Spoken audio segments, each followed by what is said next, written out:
नमस्कार दोस्तों, एक बार फिर से हाजिर हूं आपके सामने एक नई कहानी लेकर। आज हम इस वीडियो में बात करने वाले हैं भारत की प्रथम शिक्षिका महिला के बारे में, जो सावित्रीबाई ज्योतिराव फूले के नाम से मशहूर हैं। आज हम इनके जीवन के जुड़े कुछ अहम पहलुओं के बारे में, कुछ इनके जीवन से जुड़ी घटनाओं के बारे में आपको जानकारी देंगे।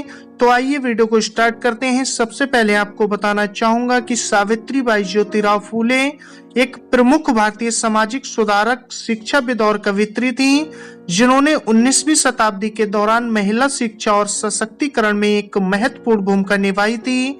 इन्हें उस समय की कुछ साक्षर महिलाओं में गिना जाता था।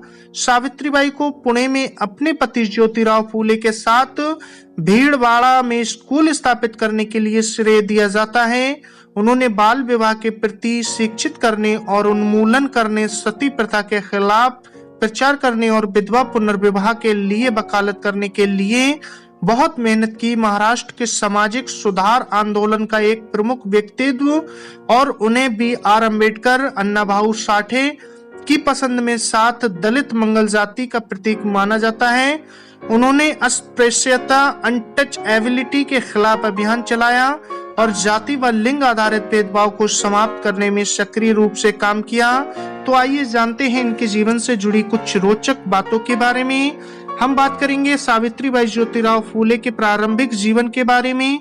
तो सावित्रीबाई का जन्म 3 जनवरी 1831 को नायगांव, जो कि वर्तमान में सतारा जिले नाम से मशहूर था, कृषि परिवार में हुआ था। इनके पिता का नाम खंडोजी नेपसे पाटिल और माता का नाम लक्ष्मी था। वे परिवार की सबसे बड़ी बेटी थी। उन दिनों की लड़कियों का जल्दी ही विवाह कर दिया जाता था, इसलिए प्रचलित रीति रिवाजों के बाद 9 वर्षीय सावित्रीबाई की शादी 1840 में 12 वर्षीय ज्योतिराव फूले से हुई। ज्योतिराव एक विचारक, लेखक, सामाजिक कार्यकर्ता और जाति विरोधी सामाजिक सुधारक थे। उन्हें महाराष्ट्र के सामाजिक सुधार आंदोलन के प्रमुख आंदोलनकारियों में गिना जाता है। सावित्रीबाई की शिक्षा उनकी शादी के बाद शुरू हुई। ये उनके पति ही थे जिसने सावित्रीबाई को सीखने और लिखने के लिए प्रोत्साहित किया।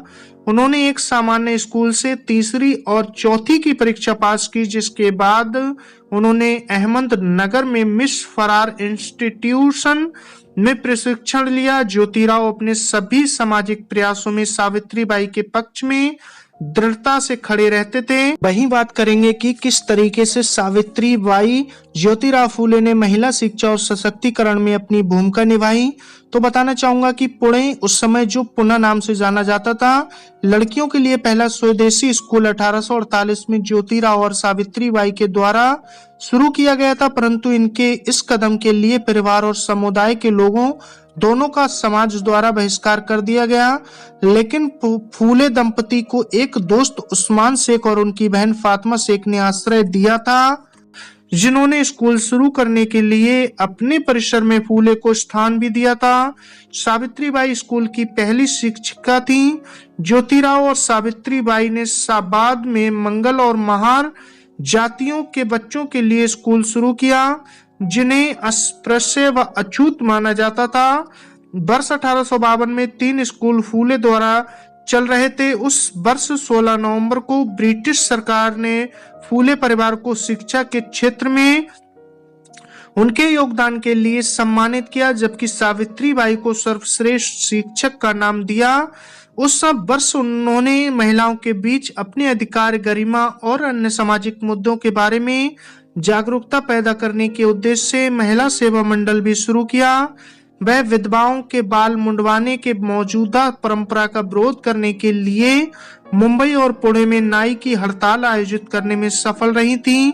फूले द्वारा संचालित सभी 3 स्कूलों को 1858 तक बंद कर दिया गया था। इसके कई कारण थे, जिसमें 1857 के भारतीय विद्रोह के बाद स्कूल प्रबंधन समिति से ज्योतिराव के इस्तीफे और समाज द्वारा पीड़ित समुदायों के लोगों को भी शिक्षित करने का आरोप फूले दंपति पर लगा। 1 वर्ष बाद सावित्रीबाई ने 18 स्कूल खोले और विभिन्न जातियों के बच्चों को पढ़ाया। सावित्रीबाई और फातिमा शेख ने महिलाओं और साथ ही अन्य लोगों को, कमजोर जातियों को पढ़ाना शुरू किया। इसे कई लोगों द्वारा अच्छी तरह से नहीं लिया गया था। विशेष रूप से पुणे की ऊपरी जाति जो दलित शिक्षा के खिलाफ थी। सावित्रीबाई और फातिमा शेख को स्थानीय लोगों ने धमकी दी थी और उन्हें सामाजिक रूप से परेशान और अपमानित किया गया था। जब वह स्कूल की ओर चली गईं तो सावित्रीबाई पर गाय का गोबर, मिट्टी और पत्थरों को फेंका गया। हालांकि इस तरह के अत्याचार अपने लक्ष्य से निर्धारित सावित्रीबाई को हस्तोत्सिक नहीं कर पाए और सावित्रीबाई और फातिमा शेख बाद में सगुनाबाई से जुड़ गए, जो अंततः शिक्षा आंदोलन में अग्रणी बनी। इस बीच 1855 में फूले जोड़े द्वारा कृषिविद और मजदूरों के लिए एक रात्रि विद्यालय भी खोला गया ताकि वे दिन में काम कर सकें और रात में स्कूल में जा सकें। स्कूल छोड़ने की दर की जांच करने के लिए सावित्रीबाई ने स्कूल जाने के लिए बच्चों को वजीफा देने की प्रथा शुरू की। उन युवा लड़कियों के लिए एक प्रेरणा बनी रही जिन्हें उन्होंने पढ़ाया था। उन्होंने उन्हें लेखन और पेंटिंग जैसी गतिविधियों के लिए प्रोत्साहित किया। सावित्रीबाई के मुक्ता साल्वे नामक छात्र द्वारा लिखे गए निबंधों में से एक इस अवधि के दौरान दलित स्त्रीवाद और साहित्य का चेहरा बन गया। उन्होंने शिक्षा के महत्व पर माता पिता के बीच जागरूकता पैदा करने के लिए नियमित अंतराल पर अभिभावक शिक्षक बैठकें आयोजित की ताकि वे अपने बच्चों को नियमित रूप से स्कूल भेजें। वर्ष 1863 में ज्योतिराव और सावित्रीबाई ने एक देखभाल केंद्र भी शुरू किया जिसे बाल हत्या प्रतिवाहनक गृह कहा जाता है, जो संभवतः भारत में स्थापित की गई पहली ऐसी संस्था थी जो गर्भवती, ब्राह्मण विधवाएं और बलात्कार पीड़ित अपने बच्चों को सुरक्षित स्थान पर रख सकें और इस प्रकार विधवाओं की हत्या को रोकने के साथ साथ शिशु हत्या की दर को कम किया जा सके। 1874 में ज्योतिराव और सावित्रीबाई काशीबाई नामक एक ब्राह्मण विधवा से एक बच्चा गोद लिया और इस प्रकार समाज के प्रगतिशील लोगों को एक मजबूत संदेश प्रस्तुत किया। ये दत्तक पुत्र यशवंतराव बड़े होकर डॉक्टर बने। ज्योतिराव ने विधवा पुनर्विवाह की वकालत की। सावित्रीबाई ने बाल विवाह और सती प्रथा जैसे सामाजिक बुराइयों के खिलाफ अथक प्रयास किया। दो सबसे संवेदनशील सामाजिक मुद्दे जो धीरे धीरे महिलाओं के अस्तित्व को कमजोर कर रहे थे। उन्होंने बाल विधवाओं को शिक्षित और सशक्त बनाकर मुख्य धारा में लाने का भी प्रयास किया और उनके पुनः विवाह की वकालत की। इस तरह की खोज रूढ़िवादी उच्च जाति के समाज से मजबूत प्रतिरोध के साथ भी हुई।